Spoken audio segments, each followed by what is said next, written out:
நிற்கும் திருமணப்பட்டு விவாகா தி சென்னை சில்க்ஸ். அயோத்தி ராமர் கோவில் கும்பாபிஷேகத்தில் இன்று தலைமை விருந்தினராக பிரதமர் மோடி பங்கேற்றுள்ளார்.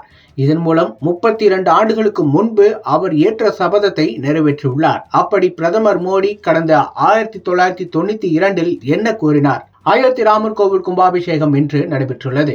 பிரதமர் நரேந்திர மோடி தலைமை விருந்தினராக இதில் பங்கேற்று கோவில் கருவறையில் 5 வயது நிரம்பிய ராமரின் சிலையை நிறுவியுள்ளார். இந்த விழாவால் அயோத்தி நகரமே விழா கோலம் பூண்டுள்ளது. மொத்தம் 8000 முதல் 10,000 பேர் இந்த விழாவில் பங்கேற்றுள்ளனர்.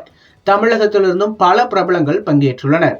இந்த விழாவில் பங்கேற்பதன் மூலம் பிரதமர் மோடி 32 ஆண்டுகளுக்கு முன்பு தான் ஏற்ற சபதத்தை வெற்றிகரமாக நிறைவேற்றி காட்டியுள்ளார். அப்படி 1992 என்ன நடந்தது? அப்போது அயோத்தி சென்ற பிரதமர் மோடி என்ன சபதம் ஏற்றார்? 1992 ஆண்டு ஜனவரி 14ஆம் தேதி அயோத்தி ராமர் கோவில் பிரச்சனை இருந்தது. இன்னும் சொல்லப்போனால் இந்த பிரச்சனை என்பது உச்சத்தை அடைந்த காலம்தான் அது. அன்றைய தினம் பிரதமர் மோடி பாஜகவின் மூத்த தலைவராக இருந்த முரளி மனோகர் ஜோஷியுடன் அயோத்திக்கு சென்றார். கன்னியாகுமரியிலிருந்து காஷ்மீர் வரையிலான ஏக்தா யாத்திரையின் ஒரு பகுதியாக இந்த விசிட் அமைந்திருந்தது. அப்போது RSS அமைப்பு மூலம் பாஜகவுக்காக பிரதமர் மோடி பணியாற்றி வந்தார். அவர் MLA பதவி கூட வகிக்காத காலம் அது. அயோத்தியில் அந்த சமயத்தில் கூடாரத்தில் ராமர் சிலை வைக்கப்பட்டிருந்தது. ஜெய் ஸ்ரீராம் என்று மோடி முழக்கங்களை எழுப்பினார். ராமர் வழிபாட்டிலும் அவர் பங்கேற்றார். அங்கேயே கூடாரம் அமைத்தும் தங்கினார். இந்த வேளையில்தான் பிரதமர் மோடி சபதம் ஒன்றை ஏற்றார். அதாவது, இந்த விசிட்டுக்கு பின் இனி அயோத்திக்கு ராமர் கோயில் கட்டிய பிறகுதான் வருவேன் என்று கூறியுள்ளார். அதன் பிறகு நீண்ட காலத்துக்கு பின்பு கடந்த 2019 உச்சநீதிமன்றம் அயோத்தியில் ராமர் கோவில் கட்டலாம் என தீர்ப்பு வழங்கியது.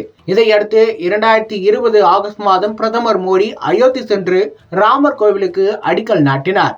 இந்த நிலையில் இன்றைய தினம் பிரதமர் மோடி தலைமை விருந்தினராக இதில் பங்கேற்றுள்ளார். முன்னதாக நரேந்திர மோடி முரளி மனோகர் ஜோஷியுடன் அயோத்தி சென்றதை போட்டோ எடுத்த மகேந்திர திரிபாதி கூறுகையில், பிரதமர் நரேந்திர மோடி அயோத்தியில் சர்ச்சைக்குரிய இடத்தை பார்க்க முரளி மனோகர் ஜோஷியுடன் வந்தார். அப்போது நான் மட்டுமே போட்டோகிராஃபராக அங்கு இருந்தேன். விஸ்வ இந்து பரிஷத் அமைப்பின் போட்டோகிராஃபராக நான் செயல்பட்டேன் என்றும், மோடி முரளி மனோகர் ஜோஷி சேர்ந்திருப்பதை போட்டோவாக எடுத்தேன் என்றும் அவர் குறிப்பிட்டுள்ளார்.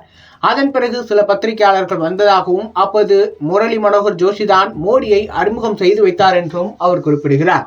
குஜராத்தை சேர்ந்தவர் பாஜகவில் இருக்கிறார் என மோடியை அடையாளப்படுத்தினார். இந்த வேளையில் நான் மற்றும் சில பத்திரிகையாளர்கள் அவரிடம் இனி எப்போது அயோத்தி வருவீர்கள் என்று கேட்டோம். அதற்கு அவர், ராமர் கோவில் கட்டும் பணி தொடங்கும் போதுதான் வருவேன் என்று சொன்னார். அதன்படியே அவர் 2020ஆம் ஆண்டில் அயோத்தி ராமர் கோவில் அடிக்கல் நாட்டி இன்றைய தினம் பிரதான பிரதிஷ்டையில் பங்கேற்றுள்ளார் என்று மகேந்திர திரிபாதி கூறியிருக்கிறார்.